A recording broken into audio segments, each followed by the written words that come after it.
Welcome everyone to Peace Within the Journey of Forgiveness.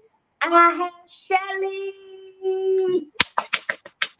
Hi, Shelley. Hey, How's everything going? everything is good. All is well. How have you been? I am good. You quiet? Give us some.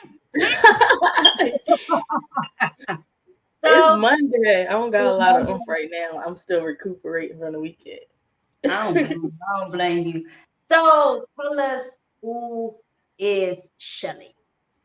Who is Shelley? I am a mother Hmm. of two 4-year-old twins. My God, the strength that comes from that. I am a wife. I've been with my husband for going on 6 years in August. Um, Aspiring to be a career woman, but with all the other requirements of life, sometimes it don't always work out in that way. But we do what's best in the moment, and we just keep living. So just out here making life do what it do. I like that. Sacrifice. That's what I heard in that sacrifice. But it will come eventually. But right now it's just a sacrifice to make sure the home is stable. Yes, first Yeah. and foremost, that's my biggest thing. Making Yeah. sure that the kids have that stability, that I don't disrupt their schedules too much. So when the rest of life don't want to fit around their schedules, we have to make it. Much. But at least you have that on your resume though, because a lot of people don't know how to have stability in their life. Especially Yeah, being a career, that's all about balancing. And then you balancing 4 years that pew pew pew all over the place. So I yes, think the transition gonna be very good for you. yes. So tell us how you started this journey on forgiveness.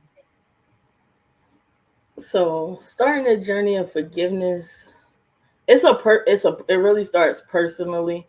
Like you have to just come to a well, for myself, I had to come to a place where I understand that everything, the way people treat you, is not always intentional. People treat you based off of their capacity and what it is that they can actually do for you. And I just had to come to a place where I understand, a place of maturity where I understand that people treat you the way that they've been taught to treat people. So it's not always personal. And just understanding that that's just the place that that person was in that time. And that's why they responded the way they did. They didn't have the proper skills to treat you any other way, and to just forgive them and allow them to have that space. And even though I may have been hurt or I may have been offended from those actions, even in that time, just don't take it personal. Yeah. So can we rewind all the way back and give us some history of what is something you endured where it really affected you and you just was like had a moment in your life that it damaged you a little bit until you had to come to this aha moment. So I think going all the way back, it would have to start back with my relationship with my mother. Like she just wasn't never there. Um, I was being nosy and I was just looking in stuff that I shouldn't have been. I should have been staying in a child's place and minding my business. But I decided that I wanted to look at some histories and some police records and stuff like that. So I seen that when I was first born, like my first Christmas, my first, second, third, fourth, the whole beginning of my years, my mother was always in prison when it was Christmas time, when it was my birthday, things like that. She just was never around. So I think it had to start back then. But then that came from a place from digging and looking for stuff that really didn't have nothing to do with me. Like, When you found that information, were you judgmental? Were you understanding because she missed her birthday? Or something like, why my mother? I think I was just trying to get an understanding of where it was that she was at. I just knew that she was never there. So me, I was just trying to figure out where it is that she where she was at. Like, what were you doing? And I knew that she had a long criminal history, and I just started trying to dig into it. Like, what was you really doing? What was you into? And then I noticed a lot of things started coming up in my life. I started doing a lot of things that I shouldn't be doing. And I'm like, I know this ain't right, but where is this urgency to do this come from? Like, where does the urgency to do that come from? So I just started digging a little bit deeper into my family history and trying to figure out the roots of some issues. And the roots of the issues was what made her end up in jail? Addiction, surviving to take care of the family. Now she had addiction, and she would steal to get her way. So Hmm. How old was addiction. your mother when she had you? My mother was old. She was probably like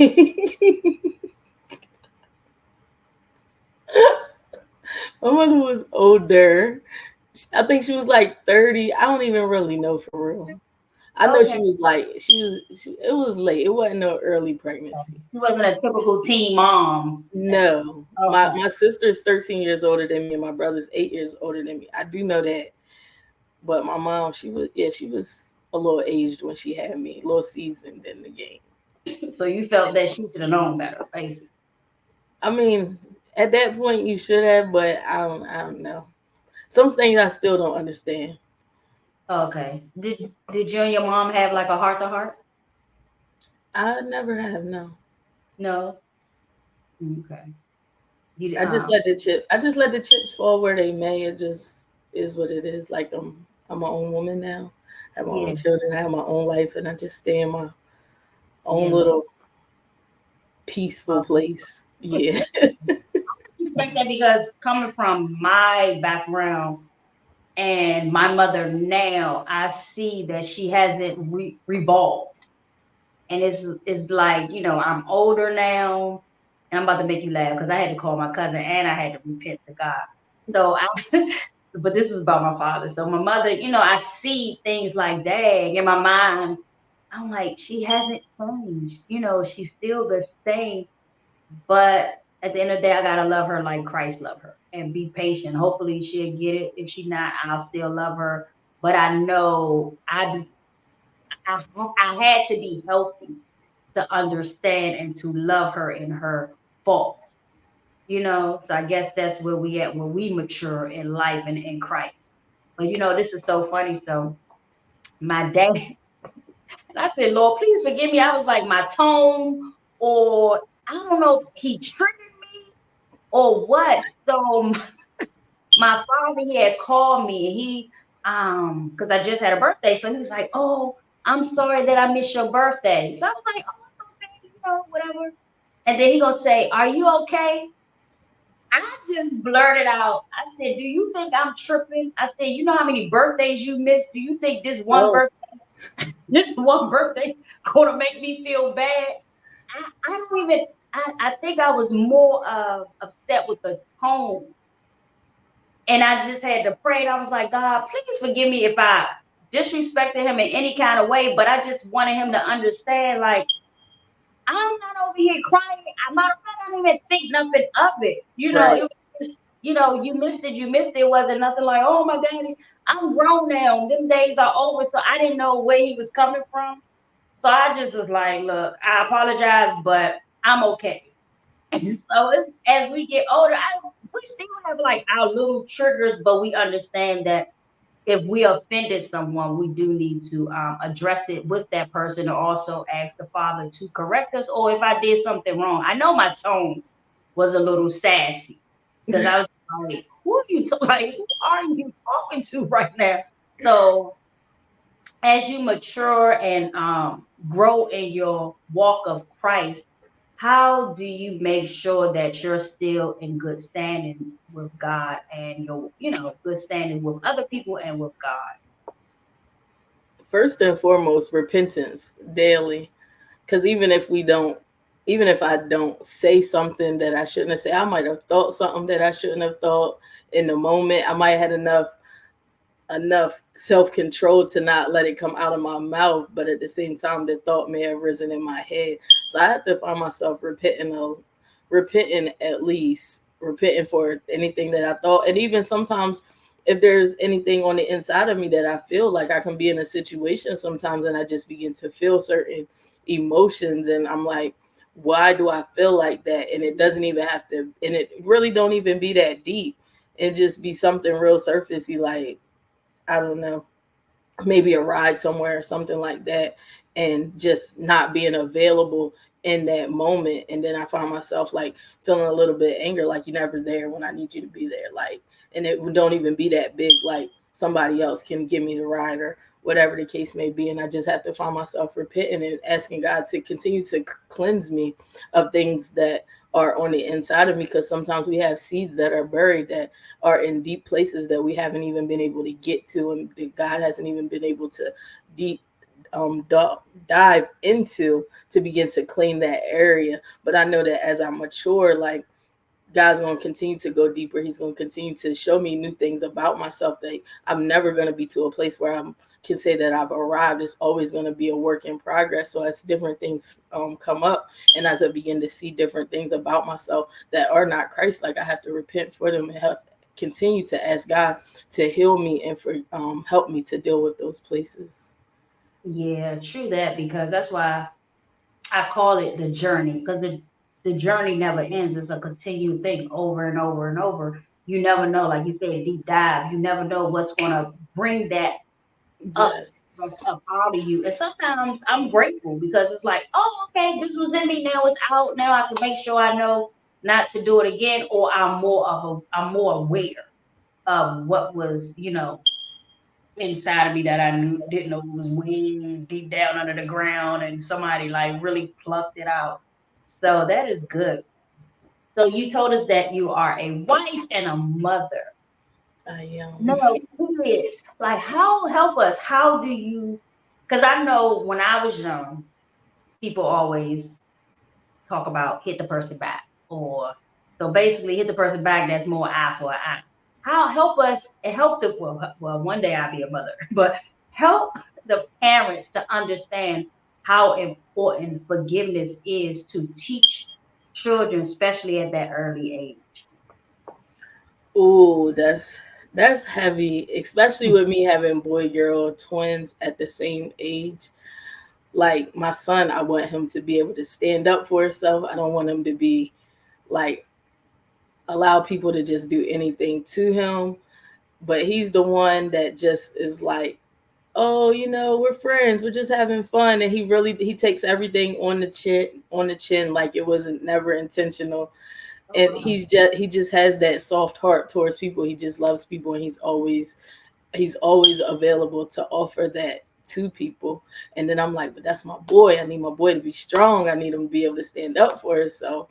But I know that that's just the way that God has made him to be. And then with my daughter, she's rowdy. She's me. And she's gonna do it. She's gonna get you, and she's gonna, hmm, I did it. But she ain't gonna tell nobody. That's the thing about her. She ain't gonna tell you she did it, but she gonna do it. But like with them, they go back and forth with each other and their brother and sister. So I'm like, that's your brother, that's your sister. You gotta love them. You can't be mad. You can't say no. You can't come in my room and things like that. Like y'all are just playing it. Y'all get over it and stuff like that. So it's different, especially with him being a boy and her being a girl, because I don't want him putting his hands on females ever, no matter what the case may be. And at the same time, I don't want him to grow up to think that it's okay for women to hit him either. So it's like, it's really hard, it's real sticky in that area. So I try to give him that space with his father when it comes to stuff like that, like that he has that space so he can release that aggression, and then he don't feel like he has to bring that to the table when dealing with his sister, and he don't feel like he has to get his hit back. But when he's able to have that space, he's outside playing football with the boys or tackling or stuff like that. When it comes to when his sister does something, oh, that's my sister, you know what I mean, and he can let her go, and she can get the best of him too, she can. And I just have to get with her, and I'd be like, you cannot do that.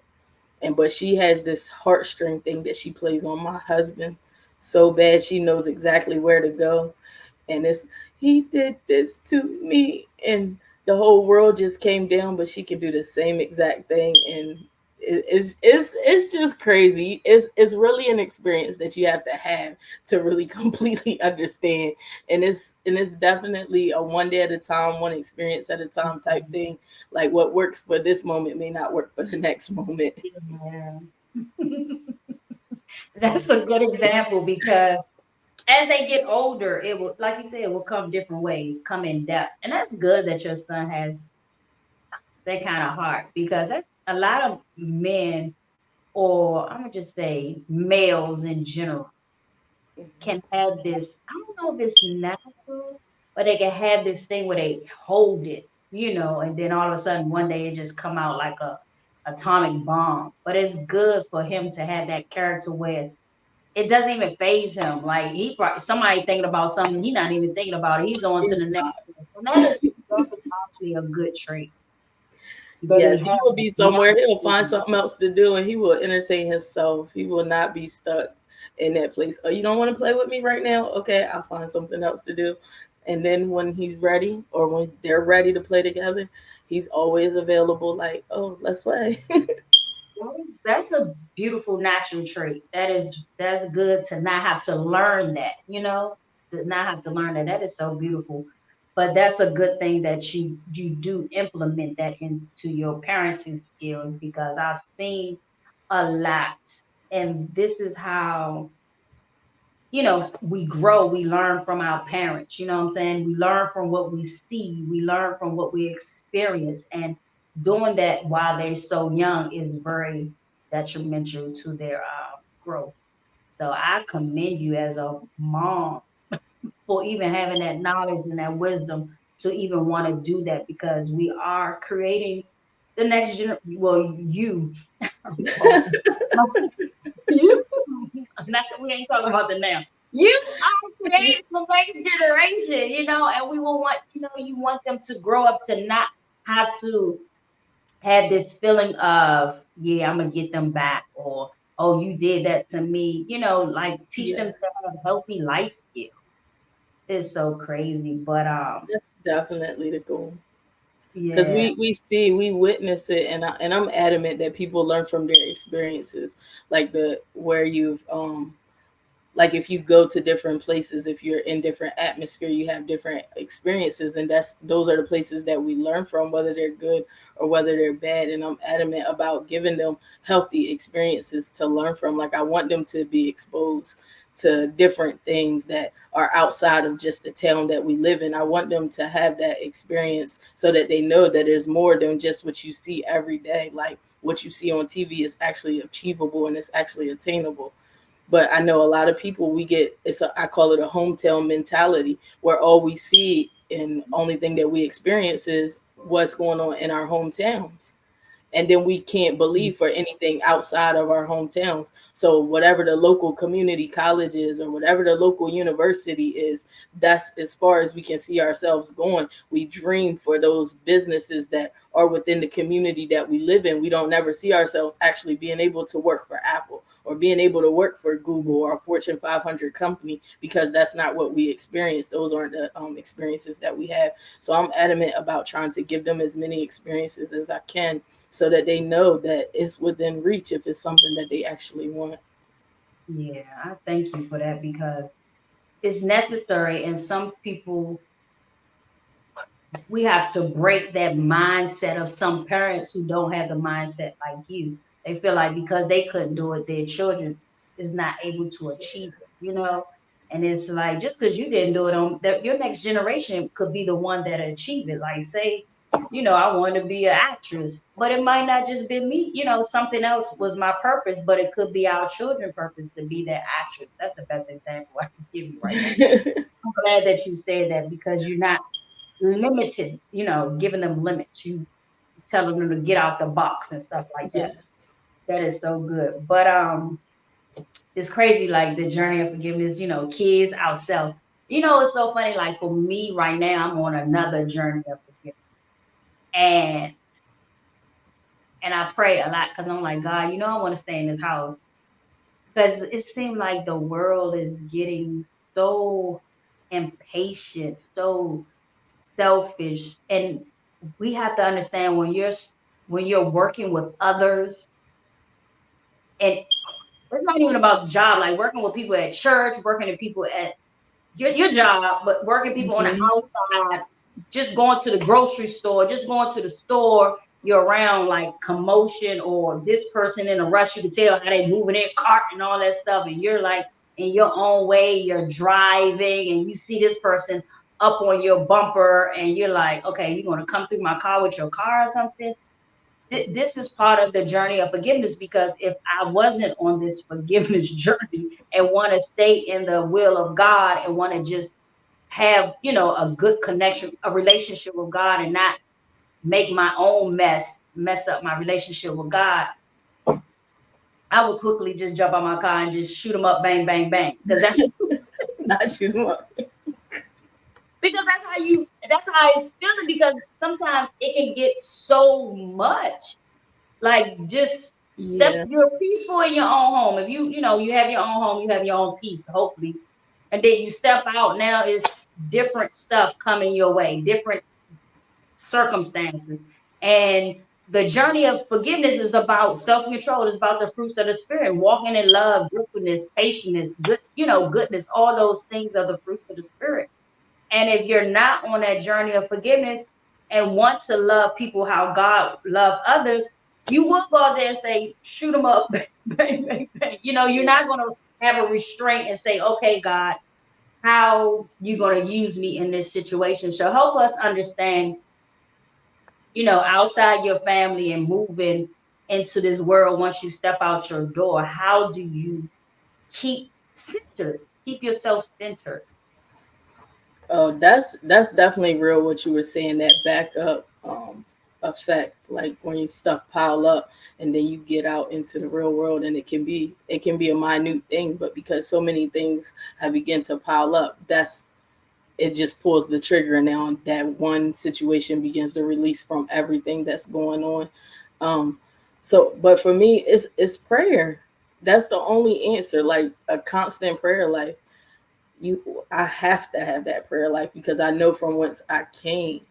So like the way that my anger was set up, if you ask anybody that grew up around me, they'd be like, no, that's not the another word that you want to play with. Like just don't even do that. Don't even try down that path with her, because it's just not going to end good. And I didn't have a respected person or anything. If we were in a bad place, if I got angry, I didn't see nobody. All I seen was red.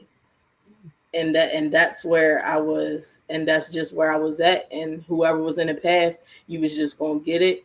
And it wasn't no telling if I was gonna come down in the next 5-10 minutes, or if I was gonna be on that high for 2 or 3 days. Like that's just the person that I was. That's from where I came. So I have to be mindful, especially now that I've been saved and I have people looking at me and they like God is really doing a work on the inside of you. He's really done something great. Like you, for real, you're a whole miracle. When people look at me, these are the words that they're using.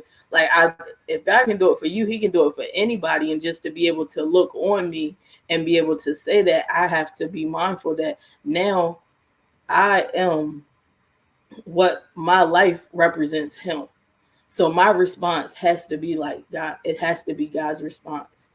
So when I find myself in the workplace with people that just don't want to do their own job, how do I respond to them? How do I put it to them? When my boss isn't checking the other person that's not doing their work, how do I respond? Like, so it's constant prayer. Like, Lord, help me to stay grounded. Help me to even bring my words, be able to articulate myself in a manner that's not offensive to anybody, that won't cause me to be a stumbling block to anybody else. Because when you got people looking at your life and how it is that you're living, one wrong response can cause you to be a stumbling block.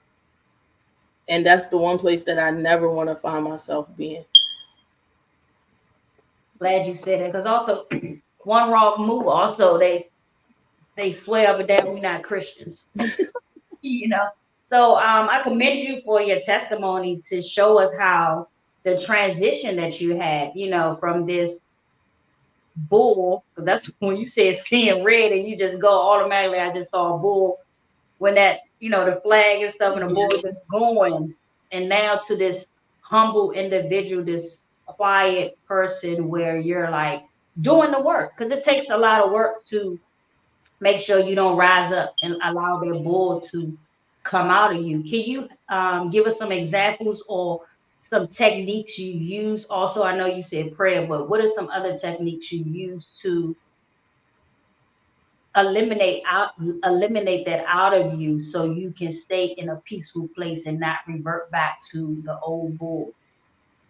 Having people around me that's genuine and real, like that's the one thing that I ask people that are around me, like keep it 100 with me, let me know, because sometimes we too close to the mirror to actually see ourselves. So I have to have people around me that are going to be gutsy enough and courageous enough to tell me, like, you know what you just said, that was ugly, that wasn't right.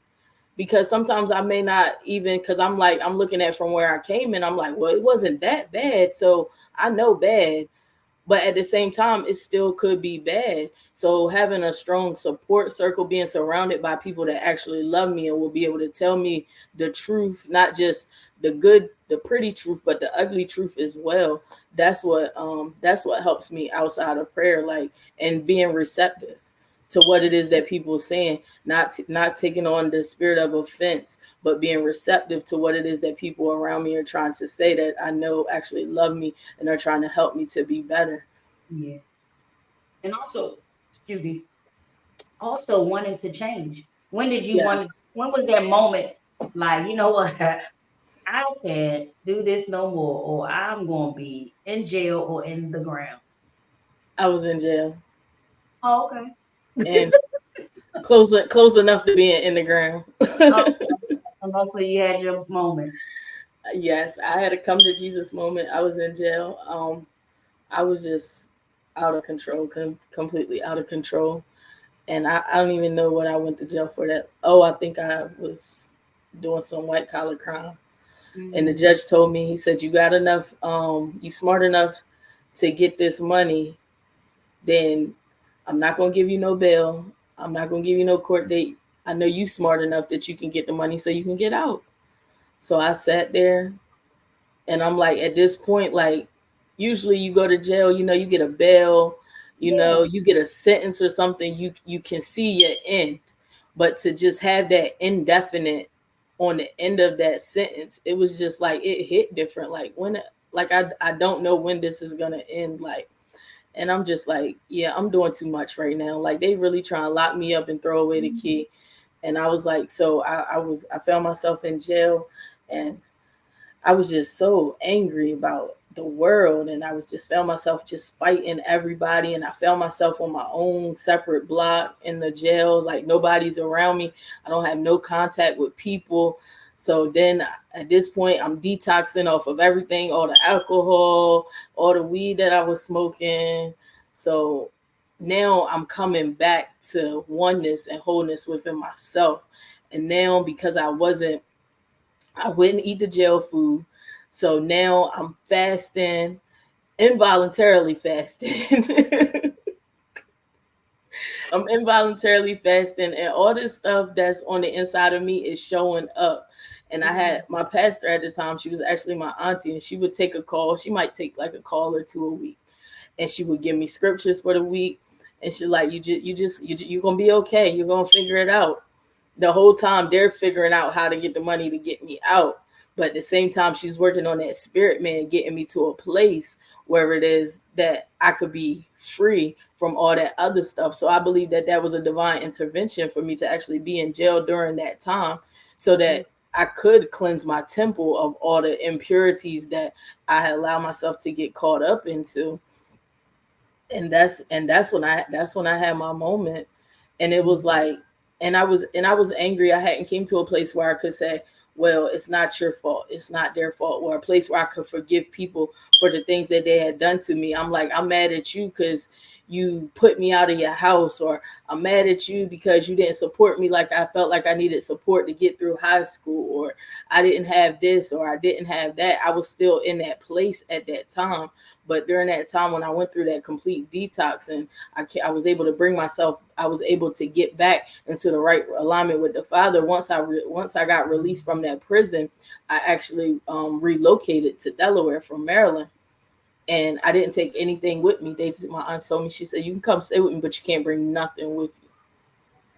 And that was a whole game changer. We don't understand how much stuff is attached to the stuff that we carry, our clothes, like our mindsets. Like, so now I've been in jail for over 30 days and I've been fasting involuntarily. Like, now I have these skills under my belt. I have a constant prayer life. Like, I have to wake up at a decent time. I can't just stay up all night and stay out all night and then, sleep all day. So that was my moment when I knew, and that was the moment when I was able to come back and get grounded. And ever since then, I just been running strong through from that moment. You know what? I like how you kept saying detox, detox, detox.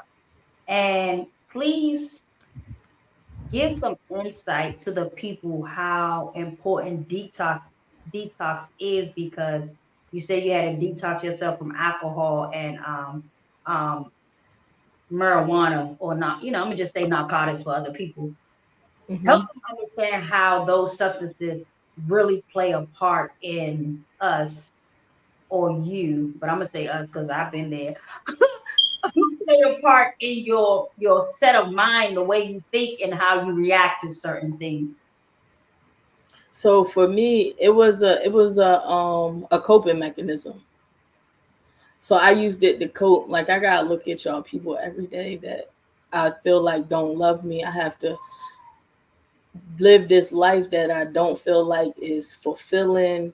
Like, it was a coping mechanism. So when I woke up in the morning, I was smoking weed, and then in the afternoon, all day long, that's just what I did. That was my coping mechanism, and it allowed me to. It was almost like my place of being able to center myself. That's what I use to bring myself from being too high up, strung up emotionally, or being down too low emotionally. It was what I used to bring myself to a balance.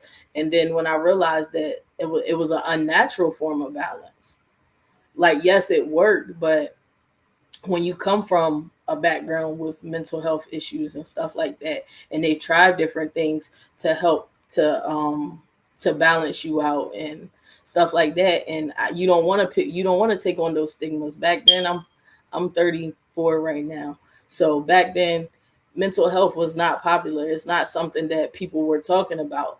It was a stigma behind it, like, oh, you crazy, you going talking to them, you going to sit on the couch, or you on medication. It was a stigma behind it, and that's something that we did not want to take on. So it was like, it's just having to come to a place of understanding and self-actualization and realization of what the truth really is. And the truth of the matter is that those were coping mechanisms that I used because I wasn't comfortable with what it was that the world was trying to put on me. And I already knew that I was different, but I couldn't receive that being different in that time because of the way that people would, how they would attack my differences. So Wow. that was a whole nother place of forgiveness that I had to come to within myself as well. Because, oh, you're just going to be this, or you're just going to be that. And those things, they become deep. And especially when it's coming from people that you believe are supposed to love you, or they're supposed to build you up. And they say, oh, you're only going to be this. You're only going to be that. And then you find yourself in a place where you can't get to anywhere beyond this or anywhere beyond that. So you begin to pick up uh, drugs or alcohol or sex or whatever it is that's fulfilling to you to help you cope. And then we get to a place where those are just comfort. That's our comfort zone. And then that's where the detox was necessary. I had to get out of my comfort zone in order to get to the place where God would be able to reach me and be able to take me to my next. Yeah. So what was your next when God took you? It was salvation. After that, then I was actually to be able to completely surrender my life to God. But when you in a place Like it's gonna keep pulling. It's gonna keep pulling. When I got out of jail, my cousin came. She gave me a J rolled up because she knew I liked to smoke weed, and that's one of the one things that I had with me when I left. And I held on to that thing for weeks and months, and I'm like, just in case I need it, Mm. because I always had this thing in the back of my mind, like I know I don't know how to do it any other way. This is my coping mechanism. But on this hand, I got God now. So I had to stay in his face. And the more I stayed in his face, the more he was able to keep me. And then stuff would come up and I'm like, oh, I do got this.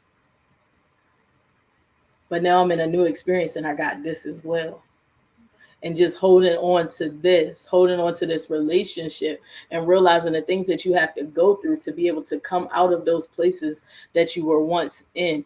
Realizing that even though this may be bad, it's not as bad as what it once was. And just being thankful that it's not as bad as it has been in the past.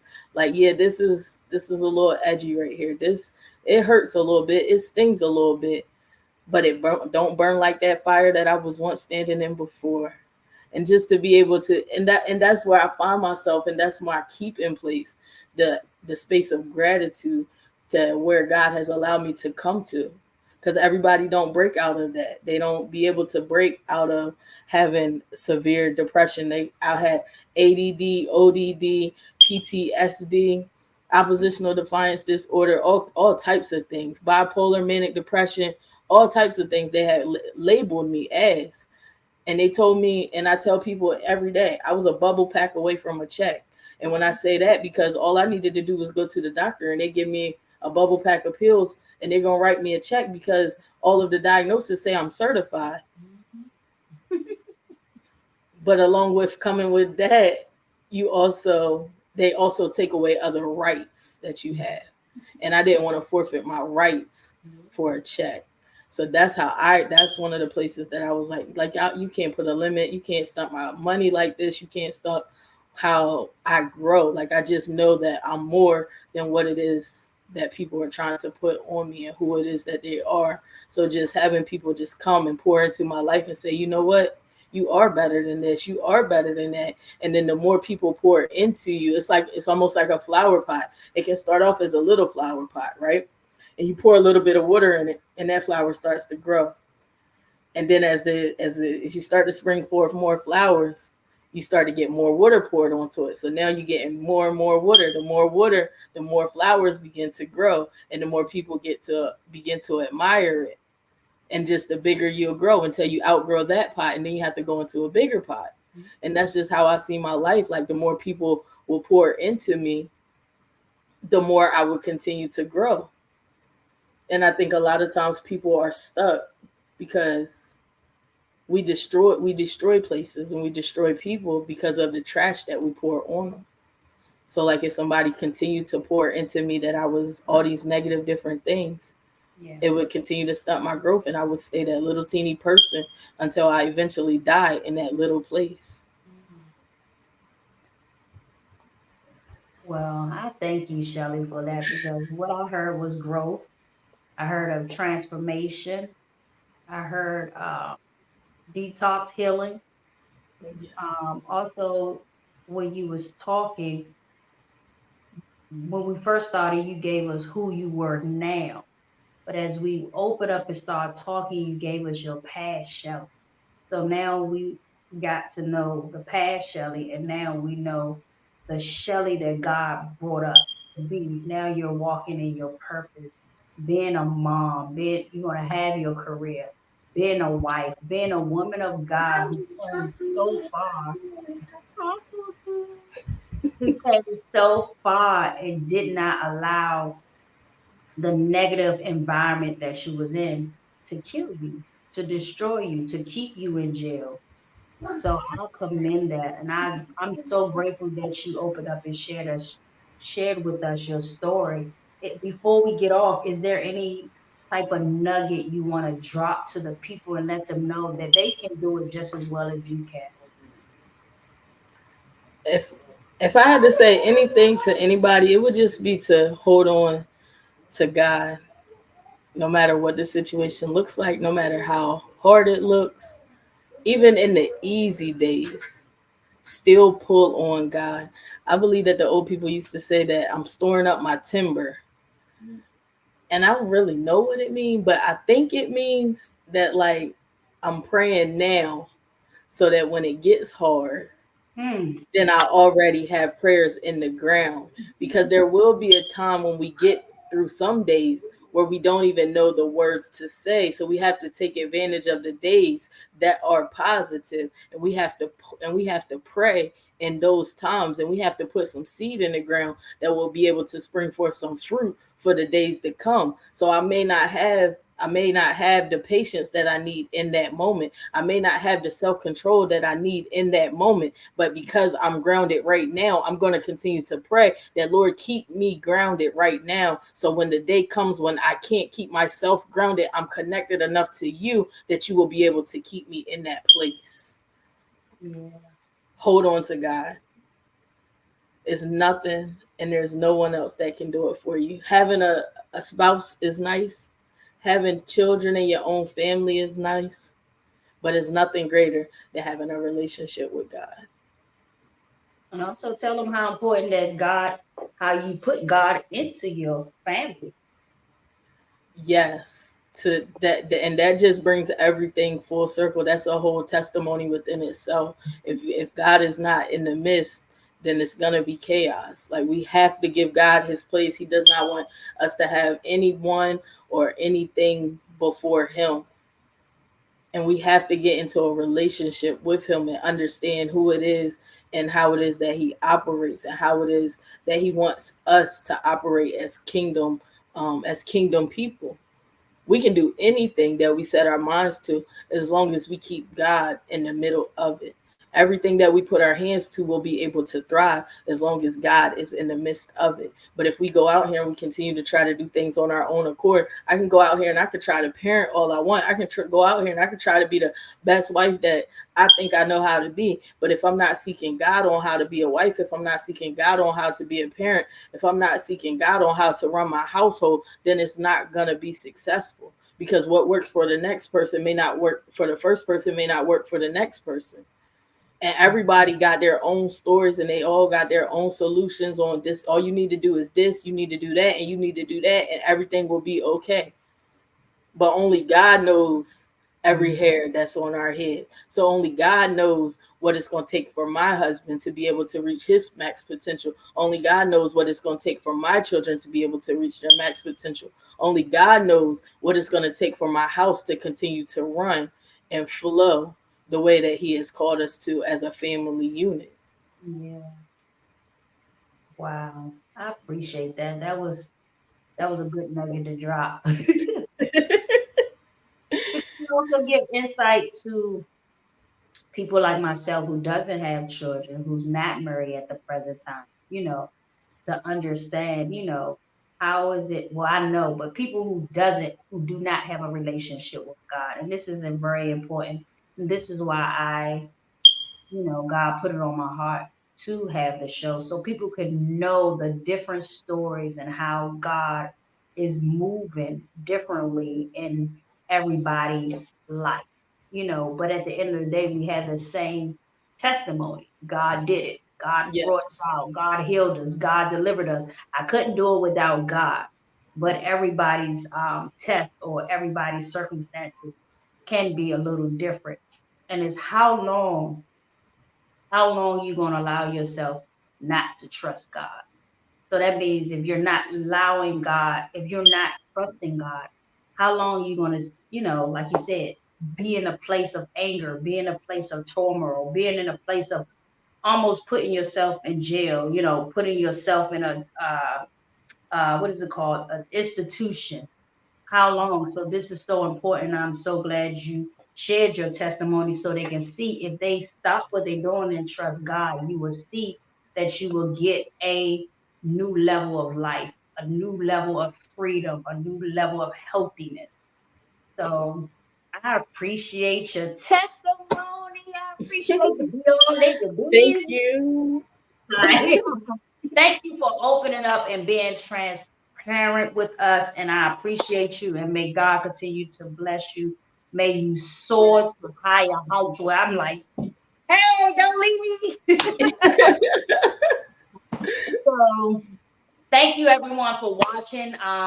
Don't forget to like, share, and leave a comment. And also understand that God is not out of your reach. Understand God is Yes, right that's here. good.